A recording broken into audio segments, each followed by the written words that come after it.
If you're wondering what regions and countries are available for Amazon Whole, first we need to click on the region icon in Amazon Shopping app. You can also click on your account right here to get into that region settings.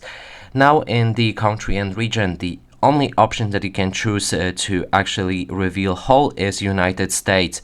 Other countries and regions as the date of recording this video and when it's posted are not available. So if, for example, we go for Poland, or actually no, let's go for United Kingdom. Then we can click on done. Our app should reset and we try to search for whole.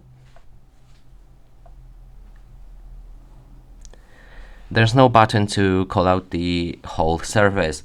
Now instead, if we go for United States, as I shown you in the beginning of a video, we should be able to see it without any problem.